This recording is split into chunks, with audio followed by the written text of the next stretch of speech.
છોટાઉદેપુરમાં CCTV કેમેરાઓને લઈને એક ગંભીર સવાલ ઊભો થયો છે। છોટાઉદેપુર જિલ્લાના ચારે નાકા પર પોલીસ દ્વારા સીસીટીવી કેમેરા લગાવવામાં આવ્યા છે। પોલીસનો દાવો છે કે આ કેમેરા જનસુરક્ષા વધારવા માટે છે, પરંતુ હવે નગરમાં લોકો પૂછે છે, શું આ સીસીટીવી કેમેરા ફક્ત વાહન ચાલકોને મેમો આપવા માટે જ સક્રિય છે?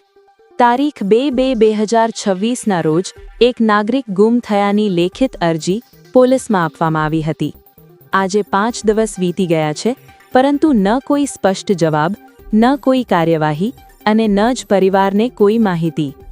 ચોંકાવનારી વાત એ છે કે છોટાઉદેપુર જિલ્લા પોલીસ 20 વર્ષ જૂના ગુનાના આરોપીઓને શોધી કાઢે છે, તો પછી જિલ્લામાંથી ગુમ થયેલા એક નાગરિકની અરજી લઈને તપાસ શરૂ કરવામાં આટલો વિલંબ કેમ?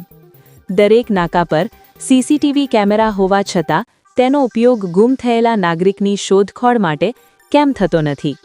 ગુમ થયેલા વ્યક્તિના પરિવારની હાલત શું હશે તેનો જવાબ કોણ આપશે? નગરમાં હવે લોકો ખુલ્લેઆમ સવાલ ઉઠાવી રહ્યા છે, શું છોટાઉદેપુર પોલીસની કામગીરી હવે માત્ર દંડ વસૂલવામાં જ સીમિત રહી ગઈ છે કે કેમ?